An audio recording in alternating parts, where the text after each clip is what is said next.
암 환자도 할 수 있어요. 네. 맞아요. 암은 누구나 걸릴 수 있어요. 맞아요. 우리가 암에 걸릴 거라고 상상해 본 적 있어요? 우리 주변에서 가족이나 친구들의 말과 행동들이 나에게 상처가 되었다. 이런 말들이 있어요? 너희 아들 불쌍해서 어떡하냐 이런 식의 이게 본인은 되게 진심으로 걱정해주는 마음인 건 알겠는데 뭔가 약간 죽는다로 확정이 아닌데 저 아직 이게 앞에 이렇게 잘 있는데 되게 막 저를 위해서 막 이런 느낌인 건 알겠는데 야야 그것까지 아니야 약간 너무 많이 갔어. 너무 빨라 지금 너무 속도가 템포가 그게 아니야 약간 그런 느낌이라서 지금은 야야야 그거 아니야 이렇게 할 것 같은데 그때는 정말 화가 확 나더라고요. 그래서 또 다른 쪽에서는 약간 야 괜찮아 요즘 암은 암도 아니래 약간 그것도 좀 야 네가 진짜 네가 걸려봤어 너 주사 맞아봤어 막 약간 그런 느낌인데 사실 그 당시에는 이런 말 해도 상처 저런 말 해도 상처 그런 기간이 있는 것 같아요. 정말 저를 아껴주고 사랑해주는 언니가 정말 대성통곡을 하면서 불쌍해서 네가 이때까지 그렇게 힘들게 살았는데 암까지 가서 힘들어서 어떡하니 그래서 하는데 무슨 마음인지를 알겠어요. 근데 또 너무 그렇게 울어주니까 내가 그렇게 불쌍해야 되나? 약간 이런 생각도 들면서 그것도 좀 나중에는 그 마음이 다 이해가 갔는데 그 당시에는 울어줘도 별로고요. 네. 위로해줘도 별로고요. 그리고 아까 말씀하신 것처럼 별거 아니야 이렇게 해도 이게 어떻게 그거 제일 싫어. 이게 어떻게 내 머리를 봐 다 빠졌다고 이게 어떻게 별거 아니냐는 거잖아요. 특히나 왜 암 종류별로 약간 그런 느낌이 좀 있는 것 같아요. 약간 유방암이나 아니면 약간 그런 저희 갑상선암이나 뭐 이런 것들 있잖아요. 그래서 그런 것들은 야 요새 유방암은 뭐 암도 아니래 이러면서 막 얘기하는데 어떻게 암이 아닐 수가 있어요? 사람이 종이에만 배도 아픈데 암이잖아요. 그래서 그때는 참 그렇게 좀 쉽게 그러니까 그분이 일부러 쉽게 말하려고 하는 건 아니겠지만 그런 말들이 오히려 조금 힘들었던 것 같아요. 중요한 건 그들이 우리를 걱정하는 마음은 진심이었을 거예요. 또 반대로 그러면 우리가 암을 극복하는데 나에게 상처가 된 말도 있지만 나에게 힘이 되었던 것도 있을 것 같아요. 그게 사람일 수도 있고 말일 수도 있고. 저희 아내는 이제 산부인과 전문의로 지금도 일을 하고 있는데 그 당시에 이제 병원을 그만두면서 이제 저한테 그러더라고요. 내가 의사가 된 단 하나의 이유가 있다면 당신을 살리는 걸 거다.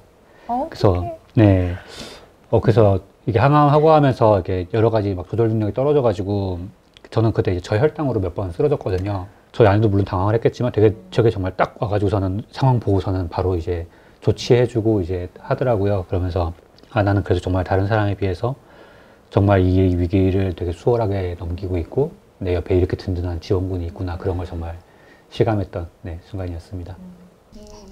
어떠세요? 신랑이 잘 해주셨어요? 저는 사실 남편이 보면 안 될 것 같은데 제가 암 걸리기 전에 진짜 이혼을 해야 되나 보다. 나는 이제 더 이상은 못하겠다. 이제 힘들어서 이런 갈등 속에서는 못 살겠다. 이런 느낌이었는데 오히려 항암하고 막 수술하고 이러면서 이 남자의 진심이 보이는 거예요. 그 새벽에 일어나서 막 뭐 먹고 싶다 그러면 어떻게든 해주고 자기도 출근해야 되고 하는데 그 시간 다 쪼개가지고 병원 다 데려다 주고 뭐 이거 해줘 그러면 다 가서 슈퍼맨처럼 다 해주고 이러면서 저는 오히려 암 지나고 나서 남편의 재발견? 그래서 저는 남편은 어떨지 모르겠는데 저는 제2의 신호를 남편분 모셔야겠는데 이렇게 사랑스러울 수가 없어요. 너무 귀여워 미칠 것 같아요. 그리고 저는 사실 질문 주셨던 것 중에 암 이제 지내면서 좀 도움이 됐던 말이나 뭐 어떤 경험이 있는 거에 대해서 말을 해보자면 제가 되게 친한 언니 중에 한 명이 호주로 선교를 갈 일이 있었어요. 그래서 이제 선교에 대해서 조금 공부하고 이러던 찰나에 제가 암에 걸렸었던 거거든요. 그래서 그 언니가 그 선교 공부하는 곳에서 알게 된 이제 호주인 노부부가 계셨어요. 제 소식을 들으시고 저랑 생면부지의 사람인데도 불구하고 친필로 편지를 막 써가지고 물론 영어였습니다. 그래서 막 이렇게 써주셔가지고 이제 열심히 해석을 하면서 보긴 했는데 알고 보니까 이제 그분께서도 유방암을 앓으셨던 거예요. 그래가지고 제 소식을 듣고 뭔가 좀 마음을 전하고 싶다라고 하셔가지고 저한테 편지를 써주신 건데, 그 편지에 제가 좀 아직까지도 기억하는 단어 중에 하나가 뭐가 있냐면, 이 항암이나 이 수술 과정과 이렇게 좀 치유해가는 과정을 그분은 치료라고 얘기 안 했고요. journey라고 얘기를 했어요. 여행.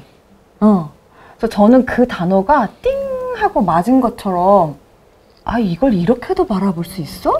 아니, 이 힘들고 이 어렵고 막 고통이 이게 어떻게 여행, 이런 어떤 journey가 될 수가 있겠어? 라고 한번 툭 받았어요. 근데 그분이 그 밑으로 이렇게 써내려간 내용이 뭐였냐면, 이 journey를 지나고 나면 너는 친구하고 그냥 같이 수다 떨면서 차 한잔 마시는 그거의 귀함과 그냥 남편과 손잡고 산책하는 그 달콤함의 그 귀함을 다시 한번 발견하게 되면서 너는 훨씬 더 지혜롭고 훨씬 더 현명하게 삶을 살아갈 수 있는 터닝 포인트가 될 테니까 너는 아프고 힘든 거 나도 알아. 너도 되게 힘들 거야. 알아. 그렇지만 넌 해낼 수 있고 나도 해냈고 너는 잘 이겨낼 수 있어. 라고 이렇게 위로를 주신 거예요. 근데 저는 이제 아까도 말씀드렸지만 어머니가 일찍 돌아가시다 보니까 여자 어른이 주는 사랑과 위로에 좀 갈급한 게 되게 있었어요. 그래서 항상 뭔가 좀 나를 도닥여주는 사람이 좀 있었으면 좋겠고, 항상 좀 뭔가 좀 따뜻하게 위로해주는 사람이 있으면 좋겠다라고 했는데, 그분이 그걸 해주신 거예요. 그러니까 엄마 같았어요.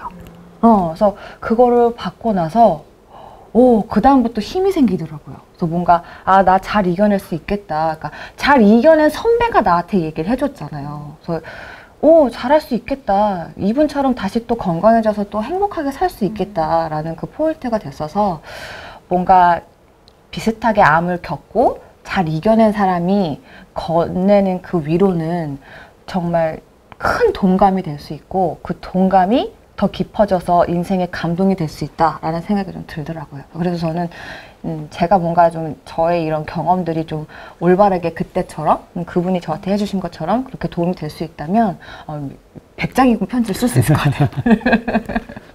암을 진단받고 저도 굉장히 힘이 들었었는데, 저는 그 당시에 암 환우를 아예 만나질 않았었어요. 회사 운영하느라고 바쁘기도 했고 어떤 자조 모임이나 이런 게 있는 줄 몰랐었고, 그러다가 1년 만에 우연히 암 환우를 만났는데, 그때 제가 1년 만에 처음 울었어요. 제가 암이라 그랬을 때도 안 울었었는데, 그때 그분이 아무 말도 안 하시고 그냥 안아줬어요. 네, 그때 엄청 펑펑 울었어요. 그거면 돼. 네. 그래서 그때 결심했죠. 나도 빨리 암을 이겨내고 건강해져서 지금 암 진단받은 마음이 힘든 친구들한테 가서 내가 안아줘야겠다. 그러면서 괜찮아. 나 봐. 치료 잘 받고 이렇게 건강해졌잖아. 그러니까 너무 불안해하지 마. 이런 얘기 해주고 싶었어요. 뭔가 내 목소리를 내면서 너 혼자 아니야. 괜찮아. 네. 하는 게 되게 중요한 것 같아요. 저 같은 경우는 이제 림프종 환자인데, 그 소아암 환자들 중에서 림프종이 많아요. 백혈병도 이제 림프종의 일종이고, 그래서 이제 제가 병원 학교라고, 그 소아암 친구들은 몇 달씩 이제 병원에 있으면서 학교를 못 가니까 거기서 학교 공부도 하고, 이제 뭐 유튜버나 뭐 저 같은 웹툰 작가나 이런 사람들이 가서 이제 같이 얘기도 하고 공부하는 걸 하거든요.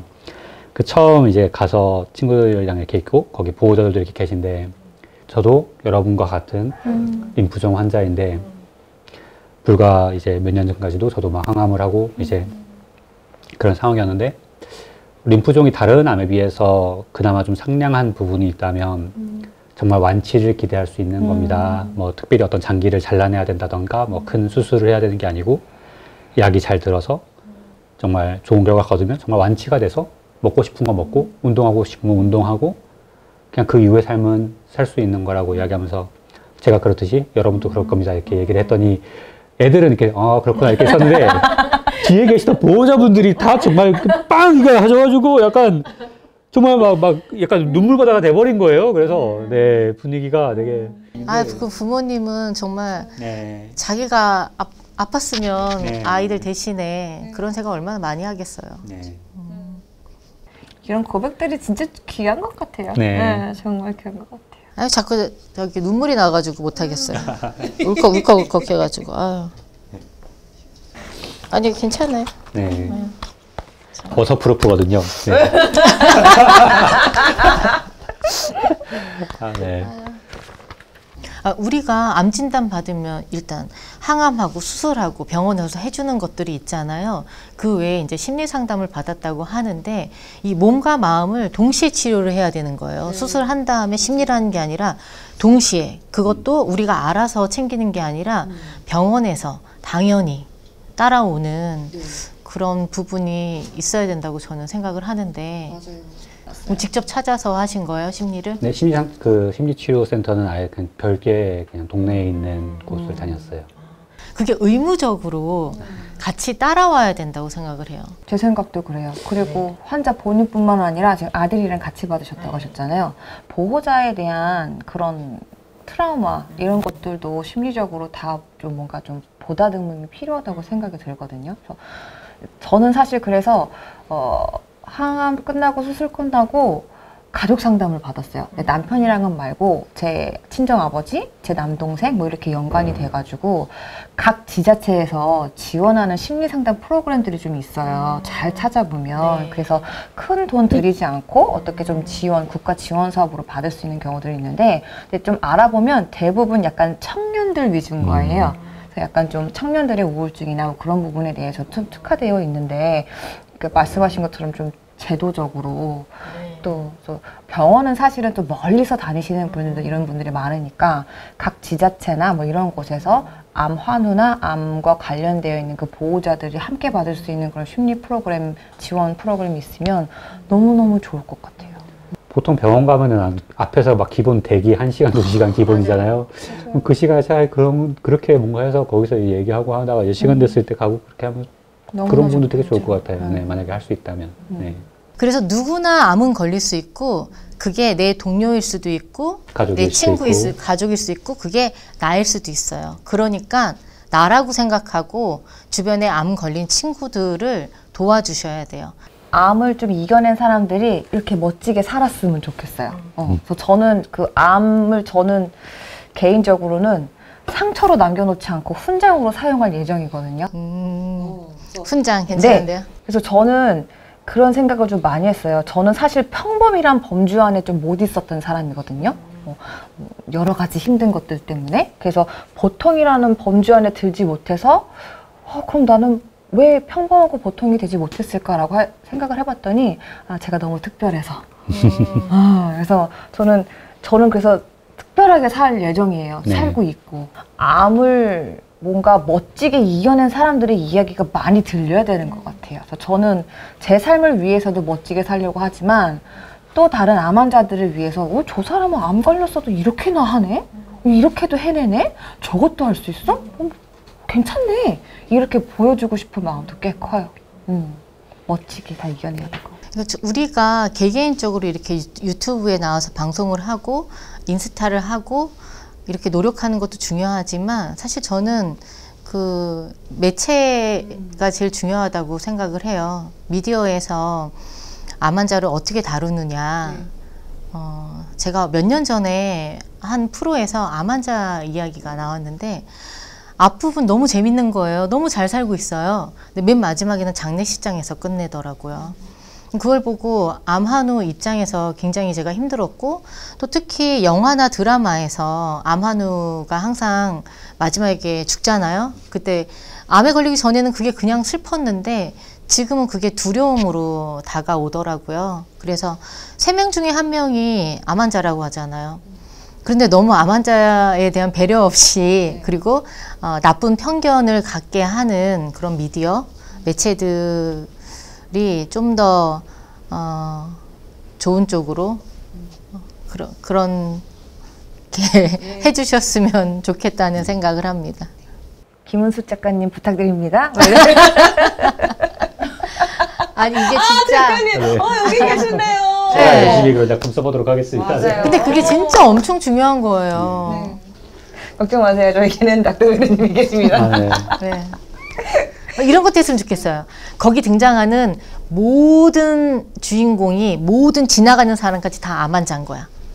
그건 동네가 있는 거 같아요. 그거는 어디 저기 동네가 약간 어떤 방사능 피해를 입고 있거나 그런. 네. 이제 마무리를 할까요? 네. 왜요? 더 이따 갈 거예요? 재밌는데요? 이왕 우리 유튜브 찍는 거 좀 더 개인적으로 하고 싶은 얘기, 좀 밝은 얘기. 우리는 어두운 얘기보다 사실 밝은 얘기 하는 게 좋잖아요. 그런 거 좀 부족한 거 있으면 지금 하세요. 여러분, 닥터앤닥터 육아일기의 차기작 닥터앤닥터 땡땡이 일기가 이번 달 오픈을 앞두고 있습니다. 네, 암 환자가 그리는 네, 웹툰 이야기 많이 응원해 주시고요. 네, 감동적이고 행복한 이야기들로 가득 채워보겠습니다. 네, 암 환자도 할 수 있다. 화이팅! 네. 얼마나 재밌을까요? 네.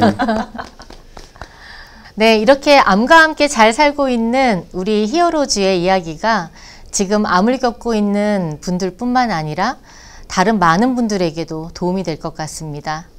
누구나 암에 걸릴 수 있으니까요. 우리 또한 재발 없이 앞으로도 건강을 계속 유지하려면 암 진단 이후 바뀐 좋은 생활 습관을 꾸준히 이어나가야겠습니다. 그럼 우리 시청자 여러분들께 인사드릴까요? 네. 네. 함께 알고 건강해요. 안녕.